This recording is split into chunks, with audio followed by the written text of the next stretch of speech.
Shalom, saudara yang kekasih dalam Yesus Kristus. Saat ini saya akan membahas firman Tuhan mengenai perkawinan di Kana, yaitu dari Yohanes pasal yang kedua, ayat yang pertama sampai ayat ke-6. Saudara, di sini saya tidak bacakan, tapi saya ambil setuplik aja. Yesus diundang dalam perkawinan di Kana itu. Jadi di dalam Alkitab hanya satu ini, ada perkawinan di Kana. Saudara, kita harus mengerti, perkawinan itu kalau tanpa Yesus, saudara, akan menjadi satu masalah di kemudian hari. Maka itu perkawinan harus dimengerti. Sebab perkawinan bisa bahagia, bisa bahaya. Di mana bisa bahaya, bisa bahagia? Tergantung dalam rumah tangga kita masing-masing. Tapi yang paling utama adalah kita menurut perkataan Yesus. Apa yang Yesus inginkan di dalam satu pernikahan supaya kita menjadi langgeng, menjadi terus sampai tua. Saudara, kita tahu bahwa perkawinan itu harus dimengerti. Maka saya katakan bisa bahaya, bisa bahagia. Untuk apa? Kenapa perkawinan harus dimengerti? Harus dipelajari. Kita nggak bisa begitu melihat, wah ini wanita ini cocok dengan saya, atau pria itu saya lihat cocok, saya suka sama dia. Tidak bisa begitu. Maka saya katakan perkawinan harus dimengerti. Seperti apa? Saudara, kalau kita mau buka satu perusahaan atau mau buka PT, kita harus ke notaris dulu, melihat bagaimana modalnya, apa yang dituju, bagaimana perusahaan itu supaya maju, supaya perusahaan itu berkembang, supaya perusahaan itu lebih banyak produknya, bagaimana kita bisa mengiklankan, bagaimana bisa mendatangkan profit dan keuntungan dan sebagainya itu. Kenapa? Kalau dalam perkawinan kok nggak ada, asal lihat cocok, asal lihat saya suka, minta dinikahi oleh orang tua.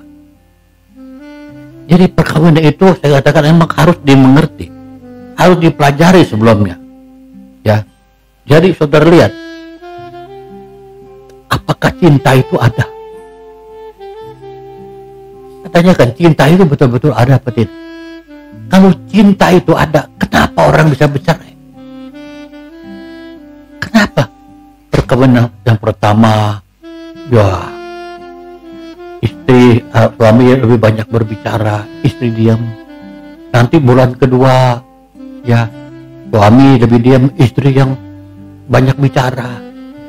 Bulan ketiga, dua-dua banyak bicara. Bulan keempat ribut. Akhirnya bisa sampai perceraian. Ini gak gampang loh, saudaraku. Satu pernikahan. Maka itu kita harus melihat di sini, saudara. Cinta itu ada apa tidak? Cinta itu sebetulnya nggak ada.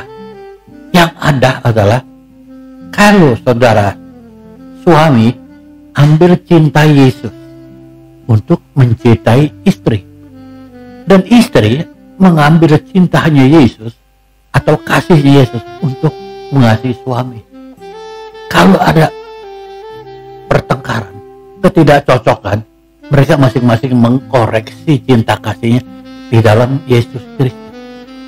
Maka pernikahan ini menjadi satu kekuatan, dilandaskan kasih di dalam Tuhan Yesus Kristus. Sebab saudara nggak bisa kalau konsultasi kepada pendeta, kenapa sih suami saya begini, kenapa istri saya tidak bisa diajak bicara benar, dikit-dikit melawan, dikit-dikit melawan.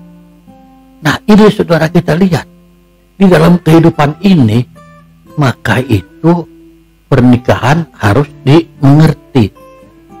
Kalau cinta sama-sama di dalam kasih Yesus, baru bisa menerbitkan suatu kekuatan yang baik di dalam Kristus Yesus. Dalam Alkitab, Yohanes 2 ayat 1 itu betul. Maka seorang ibu jadi ikut campur. ya ikut campur dalam pernikahan. Boleh dalam pernikahan ibu ikut campur ya kalau ada kekurangan, kebahagiaan, kekurangan atau apa, ibu bisa beri nasihat. Bukannya ibunya Yesus ikut campur dalam hal apa? Dalam hal mereka berdua punya masalah. Ya, enggak, saudaraku. Tapi kalau orang laki-laki akan meninggalkan ayahnya dan ibunya, bersatu dengan istrinya. Ya, jadi berarti, saudaraku, satu rumah tangga tidak bisa orang lain ikut campur. Sebab rumah tangga itu dinamikanya lain, logikanya lain lagi suami istri, dan hukumnya juga berlaku sendiri-sendiri. Kalau kita ikut campur, nggak bisa, jadi marah karena nggak cocok dengan apa yang ada dinasihati oleh hamba Tuhan. Harus berdiam diri lah, harus bagaimana, ya saudaraku. Jadi di sini kita lihat, jadi kehidupan itu punya sifat juga berbeda, saudaraku. Logikanya juga berbeda, semua berbeda. Sebetulnya cinta itu tadi saya katakan meliputi perbedaan. Cinta artinya meliputi perbedaan. Kalau saudara bisa menerima yang berbeda, itu adalah kasih. Saudara gak bisa. Suami mau ikuti saya, istri mesti maunya saya. Gak bisa. Jadi cinta berbeda-perbedaan.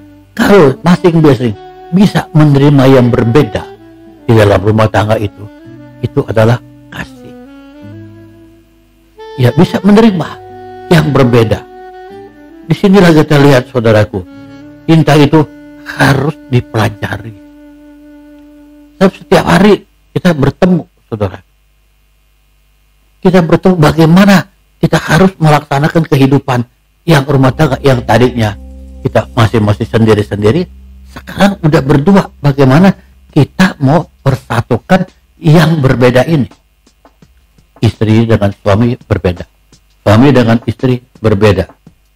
Nah, jadi saudaraku, kalau kita lihat setiap orang bisa bersedia memberikan satu saran atau mereka mengetahui apa yang mereka katakan atau sebetulnya tidak. Mereka mengerti nggak tentang rumah tangga orang lain itu, saudaraku? Ya, memang saudaraku, kalau berkata-kata itu mengasih itu gampang.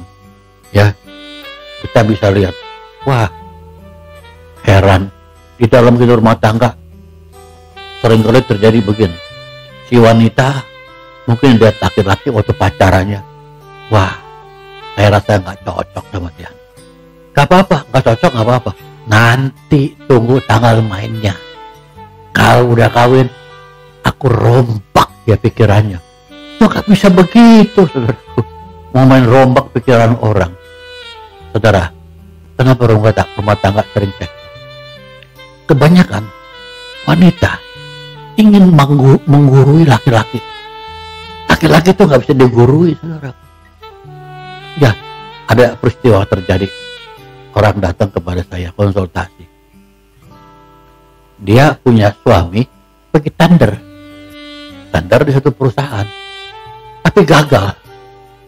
Ya, dalam 2 bulan tuh gagal. Harusnya dapat keuntungan 500 juta.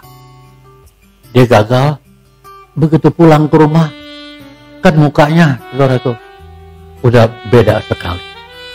Ya, mukanya seperti kusut begitu, nggak ada gairah. Terus istrinya tanya, kenapa Pak?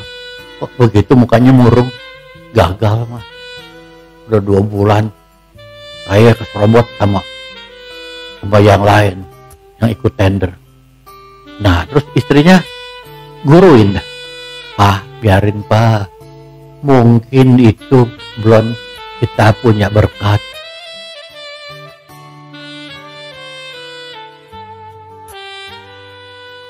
Belum dapat berkat. Ya nanti selanjutnya Bapak sering ke sana, lihat lagi, nengokin. Mungkin ada proyek yang lain kita bisa dapat untung besar. Mungkin ini belum waktunya Tuhan kasih. Ya, terus pikiran si perempuan itu betul nggak, saudara? Betul dia ngomong begitu. Ibu-ibu juga setuju kan. Tapi si suaminya Lagi sedang pikirannya begitu kusut, dia bilang, apa kamu mau apa sih? Bisa aja ngomong, enak aja kalau ngomong. Ini saya nih udah dari 2 bulan nih bolak-balik ke sono. Saya nggak perlu nasihat kamu. Nah, jadi marah. Jadi suami lagi ada masalah, jangan diguruin. Apalagi karena dia ada kegagalan dalam hal itu, dukung dia. Udah Pak, persoalan biarkan. Tuhan bisa. Nanti kita pergi aja dulu ya, pergi makan. Jangan ngomongin persoalan. Dia nggak suka. Jadi sama juga dia diguruin. Kamu sih kurang ini, kamu sih kurang berdoa, kamu ntar kurang. Nggak mau. Jadi disinilah kita lihat. Ajak dia pergi kemana, ya makan, berdua atau sama anak, nggak apa-apa. Untuk dia menghilangkan keselnya itu, bukan dinasehati, jadi dia bisa terima, nggak mungkin. Ya laki-laki itu, saudaraku, rata-rata nggak mau digurui, apalagi dia salah, nggak mau ngaku salah. Nah kenapa? Dia punya ambisi sendiri. Dia udah mungkin di jalan yang salah, mungkin juga nggak salah, tapi kita nggak perlu, kita hanya mau mendoakan saja supaya dia nanti bisa mempunyai keberhasilan. Ya, jadi saudara kita lihat gereja-gereja kurang memperhatikan hal-hal seperti rumah tangga orang ini, saudara. Ya, bahwa lebih banyak alasan untuk memperoleh sukses di bidang ekonominya jemaat. Bagaimana kita bisa memberikan mereka masukan? Ya, coba kita lihat perceraian ini sering terjadi pada pasangan-pasangan muda-mudi. Masih muda, saudaraku, menikah. Pemuda Kristen bahkan yang telah menikah di gereja. Maka dari itu saya ingin ada berjanji, saudara, bahwa sejak saat ini Anda akan bertanggung jawab penuh atas kebahagiaan Anda berdua. Kita dapat minta orang lain yang bersedia memberitahukan Anda gitu, apa yang boleh atau apa yang tidak, apa yang boleh Anda lakukan, apa yang Anda tidak boleh lakukan. Namun siapapun orangnya, baik itu suami, orang tua, teman atau tetangga, ya saudara itu nggak bisa memberikan kita jalan keluar. Tapi saya katakan, lebih baik Anda sendiri yang mengambil keputusan. Ya, Anda mengenai apa kebahagiaan Anda berdua. Anda yang bisa memutuskan sendiri. Jika Anda memusatkan perhatian pada perbaikan diri Anda sendiri, saudara, bangun hubungan yang lebih baik. Anda pun dengan pasangan Anda bisa berbicara dengan baik. Ya saudara, persoalan rumah tangga pasti ada. Sebaliknya jika Anda memusatkan perhatian pada memperbaiki diri pasangan Anda, bisa. Susah tuh dia tuh. Gak mau ngerti, dikasih ngomong. Jangan. Ya apalagi suami. Atau suami menuduh istri, cerewet lagi gini, tunggu dulu. Kadang-kadang ada baiknya, saudara itu. Kita renungkan. Kadang-kadang suami juga ada baiknya bicara begitu. Jangan langsung spontan kita menanggapi. Jadi bentrok. Kenapa suami istri kalau ribut suaranya kencang sekali? Karena orangnya dekat. Dekat suaranya, kamu kencang ngomong ribut. Ya saudaraku. Nah tapi kalau lagi di pacaran, lagi di telepon, walaupun jauh suaranya lembut. Yang sayang, bagaimana, ada makan belum? Kok bisa lembut? Nah karena hatinya lagi kesel. Walaupun orangnya dekat, saudaraku, tapi hatinya jauh, gitu ribut. Walaupun orangnya jauh di telepon, ngomongnya lembut. Ya jadi sepertinya itu, saudaraku, terjadi kebaikan. Makanya saya bilang pernikahan tuh perlu, ya umurnya berapa, udah tahu dulu. Apalagi sekarang, anak-anak sekarang, wah minum-minum, narkoba yang diperlukan seperti itu, ya Jadi kalau saya lihat, saudaraku, kalau Anda ingin mencari kesalahan suami atau ingin mencari kesalahan istri, saudaraku, hal ini akan membawa Anda pada kekecewaan. Pasti kecewa. Kalau suami kecewa, pasti dia kecewe. Susah. Maaf ya saudaraku, ini cuma gurauan doang. Ya, dan kecewanya gagal. Kegagalan. Maka saudara tidak akan pernah dapat memperbaiki kelakuan orang lain. Gak bisa. Siapapun gak bisa. Saya juga memperbaiki kelakuan saya sendiri. Ya, saya tahu ada Yesus. Rasakan bahwa kasih Yesus tuh. Jadi kalau ada istri marah, kita diam, kita saring. Kok papa diam aja sih? Kalau papa ikut ngomong, jadi ribut. Saya pikir baik apa enggak. Saudara, ada seorang pendeta, ya, dia di Amerika. Istrinya tuh, dia jemaatnya banyak, ada 3.000-an. Teman istrinya, wah, bener-bener pemarah. Lakinya habis dimarah-marahin terus. Karena keuangan apa dikasih sama istrinya. Ya, pengerjanya semua dimarahin. Ya, orang-orang sekitarnya dibenci sama istrinya. Ya, jadi itu pengerja-pengerja itu marah. Udah, kamu bercerai aja udah sama dia. Saya tanggung jawab daripada punya istri ngomel mulu. Semua pekerja dia ngomelin. Ya, saudaraku. Ya, dari majelis dia ngomelin dimarahin. Kamu majelis ya, manusia jelmaan iblis. Kata-katain begitu. Majelisnya jadi rese, saudaraku. Yang dikatain manusia jelmaan iblis. Nah, udah. Ya, kosong. Udah lebih baik kamu bercerai dah. Saya nggak sebutkan nama pendetanya, saudaraku. Saya bilang, enggak. Tetap dia sayang sama istrinya. Walaupun istri tukang ngomel. Satu hari istri sakit, meninggal. Wah, semuanya seneng, saudaraku. Majelis seneng. Ya, pengerjaan seneng. Nggak ada ngomel-ngomelin. Tapi pendetanya itu sedih. Dia nangis. Dia sering ke kuburan, dia nangis. Dia katakan apa? Karena istri saya begitu bawel, begitu cerewet, begitu sering ngata-ngatain orang. Jadi saya bisa berubah jadi baik.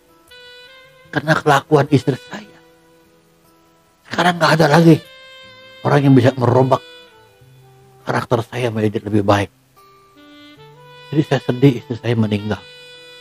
Saudaraku, jadi kita lihat mulut orang itu kebaikannya, walaupun dia kelihatannya mulutnya jahat, kita jangan lihat kejahatan. Jadi maunya bercerai, maunya ribut. Banyak suami-suami mukulin istri. Mana boleh sih istri dipukul?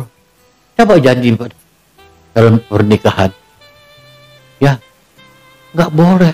Suami-suami kasihlah istrimu seperti kau mengasihi dirimu sendiri. Itu udah hukumnya. Betul pendeta ngomong, istri-istri tanduklah suami, tunduklah kepada suamimu. Salah ngomong, saudara, tanduk lagi. Nah, jadi tunduk kepada suamimu. Jadi kalau udah hukumnya rumah tangga menurut Yesus di dalam firman Tuhan, pasti beres. Kalau enggak, dua-duanya masih punya harga diri. Bagaimana sih harga diri kamu? Daud, saudaraku, dia masih sebagai raja. Dia mau ke Yerusalem. Shimei, keponakannya Saul, ya. Nah, dari seberang sungai dia mengatakan, kata-katain Daud, Dursila lah, Daud orang yang nggak benar, orangnya brengsek, ya. Dia istri orang diambil segala macam, ya. Jadi semua dikata-katain. Nah, ini pengawalnya namanya Abisai. Abisai bilang, Tuanku, izinkan saya ke seberang kali itu. Saya penggal itu kepala anjing mati. Terus Daud ngomong apa? Abisai, anak Jaruya, apa urusanmu dengan aku? Kalau Tuhan pakai mulut Shimei memaki-maki aku, Tuhan itu baik. Aduh, saudara, saya sampai gemetar. Masa orang dikata-katain, masa orang dihina-hina, itu raja loh saudaraku. Daud mempunyai satu pikiran yang jernih, walaupun dia dikatai, dia disindir, dia dicemoohin, dia tidak marah. Kenapa? Dia praktekkan hukum kasih Yesus. Mana ada orang begitu? Maka Yesus, kalau zaman Yesus, mengatakan kasihilah musuhmu, berbuat baik pada orang yang benci kamu, tidaklah berkat bagi orang yang mengutuk kamu, berdoalah bagi orang yang mencaci maki kamu. Saudara, itu berat.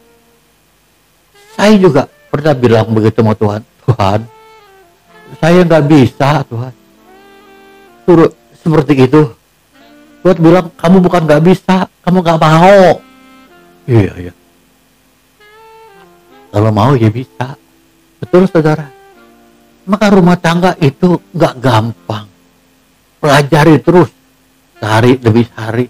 Tahun, 2 tahun, 3 tahun. Saudara tahu. Itu pun kurma. Ya saudaraku. Pun kurma itu kalau mau ditanam. Itu biji kurma harus ditindih oleh batu. Kalau nggak ada di batu, ditaruh begitu ada pasir. Besokannya nggak tahu di mana. Anginnya kenceng di pasir, barang pasir. Itu biji kormanya, bibitnya ke bawah sono, sini, ke sana, ke sini, muter-muter, nggak bakal tumbuh. Maka itu ditaruh, ditanam di pasir, ditekan oleh batu. Nah, si kormanya ini, biji korma ini, pas dia mau tumbuh, karena malam tuh dingin, siang panas, lama-lama berakar. Nah, dia mau tumbuh ke atas, kepentok batu.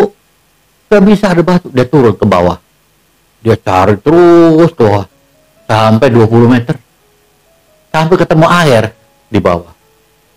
Begitu udah ketemu air, dia kuat. Dia naik gitu. Dia dorong gitu batu. Batu terguling, baru dia tumbuh. Nah, di situ walaupun badai, angin, apa semua panas, dingin, nggak akan bisa mengganggu dia karena akarnya 20 meter dalamnya, punya kekuatan.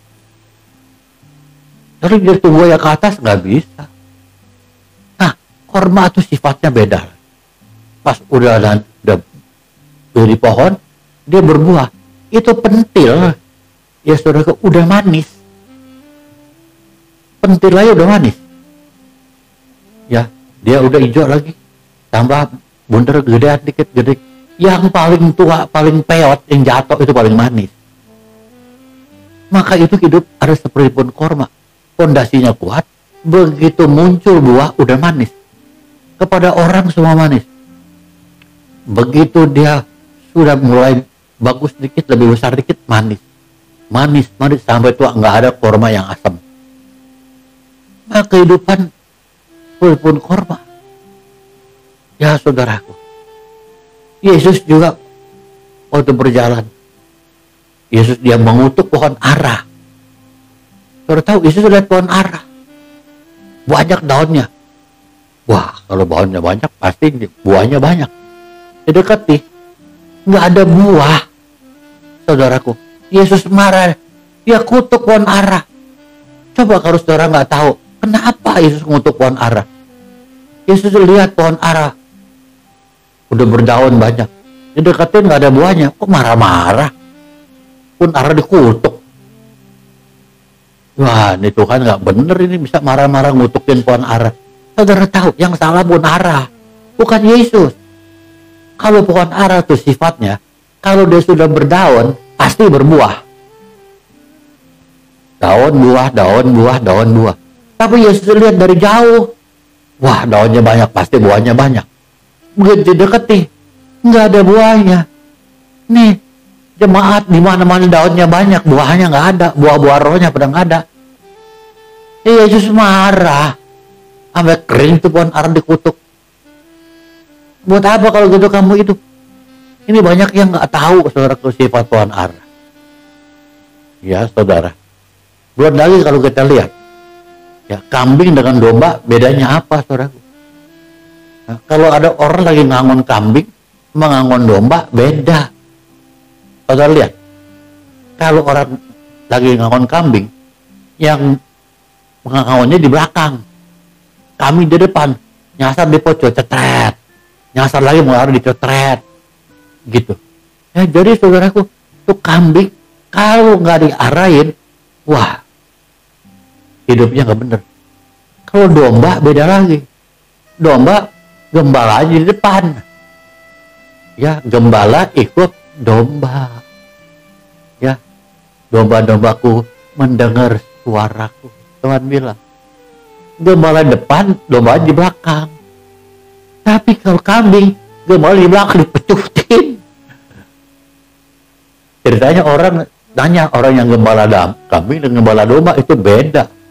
Beda, saudaraku. Maka itu, dalam kehidupan kekristenan ini, tidak gampang, saudara. Ya, saudara ikut pernikahan sih gampang, tapi membina rumah tangga enggak gampang. Ya, saudaraku. Jadi, dari kesaksian tadi Anda akan melihat, ada banyak perubahan-perubahan di dalam kehidupan kita. Ya, saudara. Ada lagi, saudaraku. Ya, ada seorang istri datang kepada saya. Memang harus diakui itu istri orangnya cantik. Datang ke saya bukannya ngomong apa, nangis-nangis. Woiku, saya mau cerai. Lah. Ada apa, Bu? Datang-datang ngomongin cerai. Persoalannya saya nggak tahu. Ya, suami saya brengsek. Hah? Suami brengsek. Suami saya tukang pergi ke nightclub, pergi ke tempat diskotik, gitu-gitu. Loh, kenapa bisa ke sana melulu, Bu? Ya, kapan kalau dia pergi ke nightclub ke diskotik? Tuh, kalau Jumat malam pergi dia. Pulang-pulang Minggu sore atau malam dikit. Jam 7, jam 8 baru pulang. Udah mulutnya bau arak, bau galbir. Saudara pulang-pulang mabuk terus tidur. Kenapa begitu, Bu? Emang sifatnya begitu. Saya nyesel kawin sama dia. Ibu udah punya anak? Punya. Berapa, Bu? 2. Umur 9 sama umur 12. Loh, kenapa bercerai? Kurang uang apa, Bu? Wah, dia kerjain di kedutaan. Oh, di kedutaan. Gajinya 100 juta lebih, 120-an juta. Waduh. Pakai euro, Pak, bayarnya. Berarti di itu ya, di Eropa gitu. Dia pakai euro. Oke. Nah, terus dia bilang, saya mau cerai, saya nggak tahan kawin berdua. Udah berapa tahun kawin? Udah 12 tahun menikah. Anak yang ini bulan lagi pacarannya. Pacarannya cuma 2 tahun ya, udah 14 tahun. Jadi uang dikasih. Saya dikasih 60 atau 70 juta. Sisanya dia sendiri yang pakai buat foya-foya. Jadi gini, Bu, kalau ibu bisa nggak berubah? Dia yang brengsek, saya yang berubah. Mau juga dia yang berubah. Dia nggak bakal bisa berubah. Malah dia bukan anak Tuhan lagi. Bukan orang Kristen. Kalau ngerubahnya, ibu kan anak Tuhan. Sering ke gereja, iya sama-sama anak saya kalau pergi ke gereja. Anak ke sekolah minggu, saya ikut kebaktian sendiri. Kamunya nggak mau. Nggak cocok sama saya deh. Waktu kawin, menikah kok cocok. Sekarang kok jadi nggak cocok. Ya timbul kebosanan. Kayak rutinitas. Begitu. Dia orangnya kalau kerja udah bener-bener kayak orang, buat saya tuh nggak ada waktu. Gini, Bu, saya bilang, bisa nggak kalau suami emang nggak bisa dirubah, ibu yang berubah? Wah, aku nggak bisa gini-gini, marah-marah. Pak, aku bilang bener aja deh, yang berasa kok saya sudah berubah. Cuma saya bilang, Bu, ibu nggak mau berubah, tuh pintu ada di situ tuh, Bu. Keluar aja, silakan keluar, Bu. Kalau ibu datang kemari hanya mau marah-marahin saya, nggak mau denger saya ngomong, ya itu pintu jadi sana. Ibu keluar aja. Ya harus bagaimana habis saya? Ibu, kalau saya ngomong, ibu diem. Jangan saya ngomong, ibu tiban lagi dia yang brengsek. Jadi ibu harus mengalah. Ibu kan anak Tuhan. Apapun yang ibu lakukan kepada suami, pasti ribut. Tapi kalau ibu lakukan kasih, praktekkan hukum kasih, pasti berhasil. Jadi mau? mau nggak saya ngomong? Ya, apa ngomong? Tapi ibu jangan ngomong ya, diam. Sampai nanti pulang, diam aja. Saya bilang gitu. Baik, saya bilang, Bu, laki-laki itu nggak boleh disalahin. Disalahin dia nggak ngaku. Walaupun apapun yang terjadi, tetap dia bilang dia benar. Oh, udah dia nyeleweng, bisa aja. Bisa alasannya apa aja ada. Laki-laki itu akalnya 99. Ibu cuma pegang 1 dari 100. Gak bisa menang deh, Bu. Ya, kalau ibu terus ngomong ini, ibu mau menang, lakinya keluarin apa? Kepelan, ditonjok, ya, diem. Iya, digebuk, akhirnya diem. Kalau ini nggak gebuk orang, dia bisa kerja di kedutaan, pasti ini orang agak pendidikan baik. Ya, orang bilang high education, dia mungkin S1 atau S2. Iya tuh, dia S2. Dia bilang. Nah, orang itu, Bu, dia perlu logika dulu. Dia perlu, ibu praktek. Oke, saya praktekkan apa? Ibu ntar, ini sekarang ada Rebo. Kalau mau Jumat malam, dia mau pergi, ibu peluk dia. Ya, papi dah saya bilang, nggak sebut namanya. Pap, ini, saya minta maaf. Saya ngaku saya bersalah. Papi punya hak, papi punya uang untuk bersenang-senang di dalam hidup papi sendiri. Papi boleh minum, dan belah perempuan, papi boleh senang-senang dengan yang lain-lain, gitu aja. Tapi pap, kalau bisa, pulangnya jangan hari Minggu. Ya, bolehlah buat keluarga. Pasti dia sentak loh. Dia sentak. Kamu ikut campur. Gak, sama perempuan gak beres. Ibu dengerin aja yang saya ngomong. Peluk dia, pegang dia, ngomongnya lembut. Jangan dar-dar-dor, pasti ribut. Tembak-tembakan begitu. Ya, oke, dia ngomong.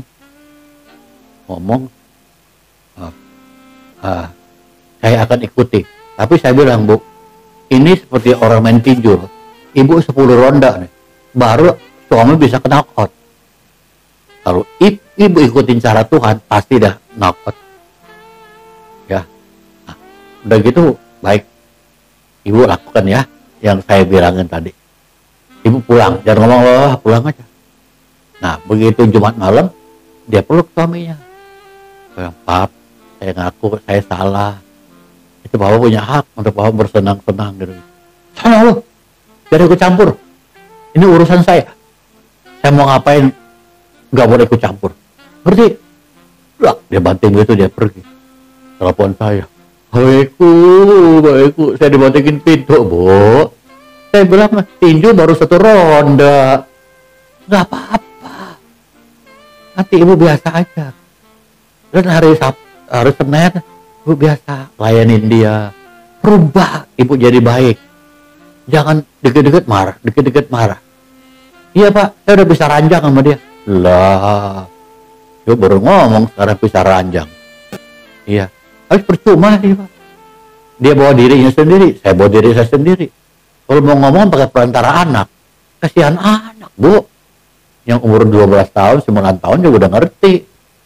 Orang tuanya ribut aja. Tuh anak jadi nggak betah, nanti dia akan stres. Punya orang tua kayak gitu. Jadi ibu biasa, ya habis dia pulang kantor, ya sediain makanan biasa. Nah, sekarang nih udah mau ronde kedua nih, Jumat. Bilang lagi, Pak, Papa jangan pulang malam-malam ya. Saya tungguin, ya. Saya tungguin Papa pulang. Nggak apa-apa. Dia mau marah, dia mau apa, ibu diemin aja.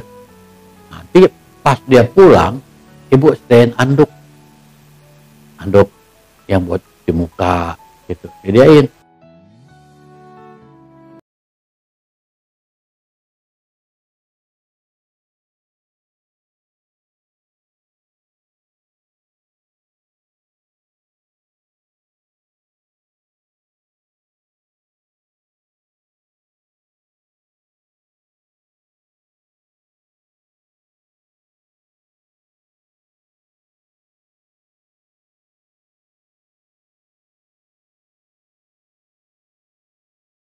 kasih doang.